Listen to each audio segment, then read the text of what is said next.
Bismillahirrahmanirrahim. Assalamualaikum warahmatullahi wabarakatuh. Alhamdulillahilladzi bi ni'matihi tatimmus shalihat. Wassalatu wassalamu ala sayyidis sadat, sayyidina wa maulana Muhammadin wa ala alihi wa sahbihi ajma'in, amma ba'd. Qala Allah subhanahu wa ta'ala fil Qur'anil Karim, a'udzu billahi minasy syaithanir rajim. Bismillahirrahmanirrahim. قل هل يستوي الذين يعلمون والذين لا يعلمون إنما يتذكر أولو الألباب. صدق الله مولانا العظيم. Hadirin dan hadirat para musyrif dan santri pesantren Tahfiz Madinah Quran yang insya Allah kita semua selalu dalam rahmat dan maghfirah Allah subhanahu wa ta'ala. Alhamdulillah, kita bersyukur kepada Allah atas berbagai nikmat yang Allah limpah curahkan pada kita, wabil khusus nikmat iman dan nikmat Islam. Mudah-mudahan dengan iman dan Islam Allah bahagiakan dan selamatkan hidup kita, keluarga kita, anak-anak keturunan kita dunia dan akhirat. Mudah-mudahan dengan iman dan Islam kelak Allah subhanahu wa ta'ala anugerahkan pada kita husnul khatimah, dan mudah-mudahan dengan iman dan Islam kelak Allah subhanahu wa ta'ala pertemukan kita dengan kekasih hati kita, Nabi besar Muhammad sallallahu alaihi wasallam, meraih syafaat beliau, berkumpul bersama orang-orang yang saleh di dalam surganya Allah subhanahu wa ta'ala. Amin, amin, amin. Ya Allah, ya Rabbal Alamin. Jamaah rahimakumullah, sebelum kita mulai ta'lim pada kesempatan pagi hari ini, mari sama-sama kita bacakan suratul Fatihah. Yang pertama untuk putri dari Bapak Endang yang insya Allah akan menyelesaikan strata satunya, dan juga Fatihah ini kita khususkan untuk Bapak Safrudin. Semoga Allah subhanahu wa ta'ala menyembuhkan penyakitnya, memulihkan kesehatannya, mengembalikan kekuatannya, dan mudah-mudahan dijadikan penyakitnya sebagai pelebur dan penggugur dosa-dosanya. Dan kita mendoakan mudah-mudahan Allah berkahi kesehatan kita, sehingga semakin sehat tubuh kita, semakin istiqamah beribadah kepada Allah subhanahu wa ta'ala. Ala hadhihi niyat wa likulli niyatin salihah. Wa ila hadratin Nabi Muhammadin sallallahu alaihi wasallam. Al-Fatihah. A'udzu billahi minasy syaithanir rajim. Bismillahirrahmanirrahim. Alhamdulillahi rabbil alamin arrahmanir rahim maliki yaumiddin. Iyyaka na'budu wa iyyaka nasta'in. Ihdinas siratal mustaqim. Siratal ladzina an'amta 'alaihim ghairil maghdubi 'alaihim waladdallin. Amin. Amin amin ya Allah ya rabbal alamin. Jamaah rahimakumullah, pada kesempatan ta'lim pagi ini kita akan melanjutkan tafsir surah Ali Imran. Pada pertemuan yang lalu kita sudah membahas tafsir ayat 1 dan ayat 2 yang pada intinya adalah penekanan terhadap pentingnya tauhid, pentingnya akidah dalam menjalani kehidupan dan dalam meraih kebahagiaan dan keselamatan dunia dan akhirat. Kemudian jamaah rahimakumullah, pada ayat ketiga Allah subhanahu wa ta'ala berfirman, A'udzu billahi minasyaitonir rajim. Bismillahirrahmanirrahim. Nazzala 'alaikal kitaba bil haqq musaddiqan lima baina yadayhi wa anzala at-taurata wal injil. Yang artinya adalah Allah subhanahu wa ta'ala menurunkan kepadamu wahai Muhammad Alkitab, Al-Quran, bil haqqi, dengan membawa kebenaran, yang kemudian membenarkan apa yang ada di antara kedua tangannya atau di hadapannya, dan juga menurunkan Taurat dan menurunkan Injil. Jamaah rahimakumullah, ayat ini berbicara tentang diturunkannya Al-Quran dan juga kewajiban bagi umat Islam untuk mengakui dan beriman terhadap kitab-kitab suci yang Allah turunkan, yaitu Taurat dan Injil. Dalam ayat ini terdapat isyarat yang universal. Innahu subhanahu yatma'inna 'alal qut. Allah subhanahu wa ta'ala telah memberikan jaminan berupa makanan-makanan fisik, berupa kecukupan materi. Dalam hadis baginda Nabi Muhammad SAW pernah mengatakan bahwa tidaklah seorang anak manusia itu meninggal kecuali pada saat meninggal itu disitulah batasan rizkinya. Pada saat seseorang meninggal dunia, maka disitulah batasan rizkinya. Artinya selama dia hidup, rizkinya Allah yang memberikan jaminan. Makan dan minum juga Allah sediakan. Tinggal kita berikhtiar dan mengupayakannya. Sehingga kita bisa melihat sendiri bahwa Allah Subhanahu wa Ta'ala telah begitu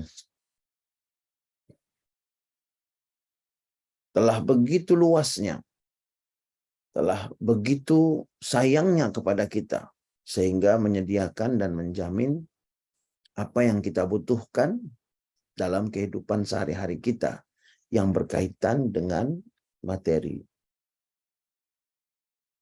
Allah jadikan bumi ini bisa ditinggali. Allah jadikan tempat berpijak kita ini sekaligus tempat tumbuhnya makanan kita.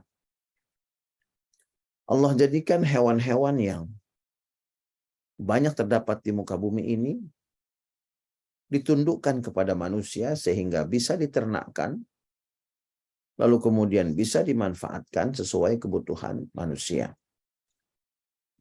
Ini dari aspek atau dari sisi al-maddah, materi. Lalu kemudian pada ayat ketiga ini Allah Subhanahu wa Ta'ala memberikan jaminan tentang kebutuhan manusia terhadap moralitas. Kebutuhan manusia terhadap aturan norma-norma kehidupan.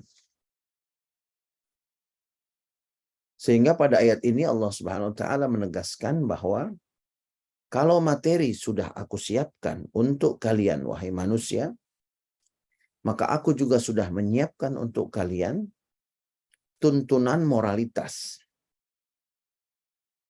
tuntunan etis yang akan membawa kalian bersikap lebih baik, memiliki niatan-niatan yang baik, karena itu semua akan mempengaruhi apakah materi yang didapatkan itu bermanfaat untuk hidupnya dunia akhirat atau tidak. Dan jamaah rahimakumullah, kita harus ingat bahwa materi semata tanpa adanya norma dan nilai-nilai etika yang di dalam bahasa syariat disebut dengan al-akhlaqul karimah akan berubah menjadi sesuatu yang merusak. Meskipun tidak merusak secara fisik, tetapi daya rusaknya terhadap hati seseorang itu luar biasa. Kita bisa lihat seumpamanya Fir'aun yang begitu kaya raya dengan kekuasaan yang begitu hebat dan dahsyat, hatinya terhijab oleh dunianya, oleh materinya. Sehingga bahkan dia mencapai titik kesombongan tertinggi dengan mengklaim dirinya bahwa dia Tuhan. Ini yang ingin Allah ingatkan kepada kita pada ayat ketiga. Bahwa materi saja tidak cukup. Harus ada bimbingan, harus ada tuntunan, sehingga materi yang kita butuhkan dalam kehidupan sehari-hari itu bisa membawa kita pada jalan keselamatan. Masya Allah. Luar biasa jamaah rahimakumullah. Begitu lengkapnya tuntunan Islam. Dan para ulama ahli tafsir mengatakan annal madda biduni qiyamin takunu syarisah. Materi tanpa norma, materi tanpa etika, maka akan berubah menjadi sesuatu yang buas dan kasar. Jamaah rahimakumullah, betapa banyak kita lihat orang-orang yang turun dari mobil yang mewah. Ketika dia melihat umpamanya orang sedang mengepel lantai, office boy, orang sedang mengelap kaca, kemudian dia berjalan dengan penuh kesombongan. Karena merasa bahwa mobil mewahnya itu mengangkat derajat dia lebih tinggi dari orang yang sedang mengepel lantai atau mengelap kaca. Jamaah rahimakumullah, barangkali kalau kacamatanya dunia, bisa saja seperti itu realitanya. Karena dia lebih berkuasa dan lebih mampu, dan dia dimampukan dengan harta yang dimilikinya. Tetapi jamaah rahimakumullah, akhirat itu standarnya berbeda. Inna akramakum indallahi atqakum. Sesungguhnya kata Allah, yang paling mulia di antara kalian adalah yang paling bertakwa di antara kalian. Karena itu jamaah rahimakumullah, Rasulullah SAW melarang kita untuk iri kecuali kepada dua orang. Yang pertama yaitu orang yang mendapat ilmu kemudian mengamalkan ilmunya. Kemudian yang kedua adalah orang yang kaya yang membelanjakan hartanya di jalan Allah Subhanahu wa taala. Jadi sudah ada realita yang membuktikan bahwa materi tanpa etika, materi tanpa tuntunan, maka akan berubah membentuk pribadi yang sombong, membentuk pribadi yang kasar, membentuk pribadi yang merendahkan orang lain. Padahal Allah sudah menegaskan bahwa yang paling mulia di antara kalian adalah yang paling bertakwa di antara kalian. Dan jamaah rahimakumullah, ciri orang bertakwa nomor satunya adalah dia bersih daripada takabur. Karena seperti yang sudah pernah saya sampaikan ketika membahas tafsir tentang mengapa syaitan itu menolak perintah Allah untuk bersujud menghormati Nabi Adam. Ternyata Allah jelaskan sebabnya adalah takabur. Aba wastakbara. Syaitan dengan tegas menolak dan kemudian dia menyombongkan dirinya. Karena dia diciptakan dari api, sedangkan Adam dia tahu diciptakan dari tanah. Dan syaitan merasa bahwa api itu lebih mulia daripada tanah. Jadi jamaah rahimakumullah, takabur itu merupakan sumber dari segala sumber penyakit hati. Sekaligus takabur merupakan penyakit hati yang tertua dalam sejarah umat manusia. Jadi yang pertama muncul penyakit hati itu adalah takabur. Dan takabur ini ternyata bukan muncul di dalam manusia, tetapi muncul di dalam diri syaitan. Muncul di dalam diri iblis. Yang kemudian berusaha ditransfer, ditularkan kepada manusia. Dan pintu untuk menularkannya itu adalah kecintaan manusia terhadap dunia. Inilah yang Allah ingatkan kepada kita pada ayat yang ketiga. Nazzala alaikal kitab bilhaq. Allah Subhanahu wa taala telah menurunkan kepadamu Alkitab dengan membawa kebenaran. Kata-kata nazzala itu artinya adalah sesuatu yang wajib terjadi dan diturunkan, berarti sesuatu yang berasal dari sesuatu yang lebih tinggi kemudian turun ke bawah. Yang lebih tinggi adalah khaliqul kauni wal bashar.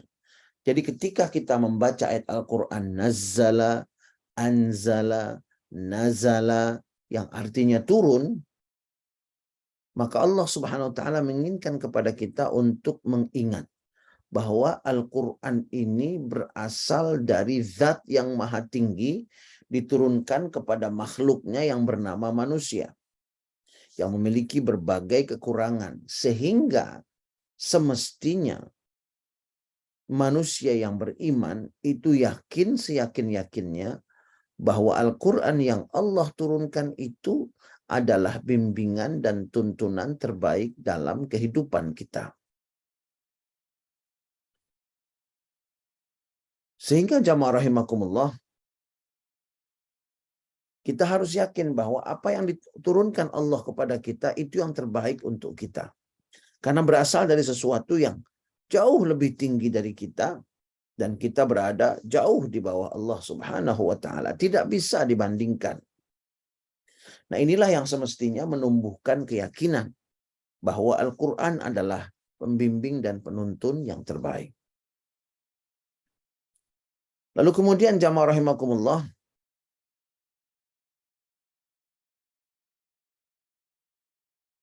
Allah Subhanahu wa taala seringkali mengulang kata-kata menurunkan. Contohnya saja dalam surat Asy-Syu'ara, Allah Subhanahu wa taala berfirman, "Nazala bihir ruhul amin." Al-Qur'an turun dengan Ar-Ruh Al-Amin, dengan malaikat Jibril alaihissalam. Kemudian wabil haqqi anzalnahu wabil haqqi nazal. Dan kami turunkan Al-Qur'an dengan kebenaran, dan Al-Qur'an turun dengan kebenaran. Kemudian jamaah rahimakumullah, Allah Subhanahu wa taala menggunakan berbagai kata yang berbeda-beda untuk menggambarkan proses turunnya Al-Qur'an. Contohnya saja, inna anzalnahu fi lailatul qadar. Kami turunkan Al-Qur'an pada malam Lailatul Qadar.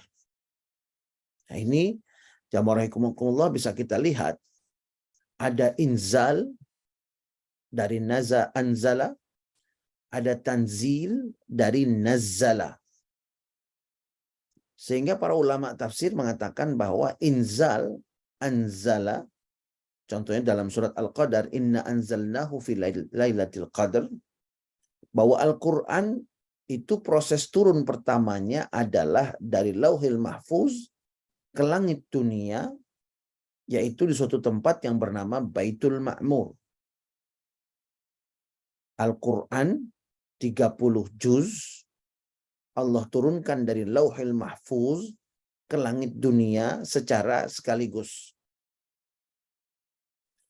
Lalu kemudian setelah itu Allah turunkan Al-Quran secara bertahap dari Baitul Ma'mur kepada baginda Nabi Muhammad SAW untuk menjawab berbagai dinamika kehidupan yang dialami oleh Rasulullah SAW, yang kemudian akan sangat dibutuhkan oleh umat manusia. Jadi proses turunnya Al-Quran itu ada dua. Yang pertama dari Lauhul Mahfuz ke langit dunia di Baitul Ma'mur, dan kemudian dari Baitul Ma'mur diturunkan secara bertahap kepada Rasulullah Sallallahu Alaihi Wasallam. Nah, jamaah rahimakumullah, insyaallah akan kita lanjutkan tafsir surah Ali Imran ini pada pertemuan berikutnya. Mudah-mudahan kita semakin yakin bahwa Al-Quran adalah pembimbing dan penuntun kita yang terbaik, penuntun dan pembimbing keluarga dan anak keturunan kita yang terbaik untuk meraih kebahagiaan, keamanan, dan keselamatan dunia dan akhirat. Dan ingatlah jamaah rahimakumullah, barang siapa yang menjadikan Al-Quran sebagai sahabatnya, maka Allah akan menjadi sahabat yang paling setia.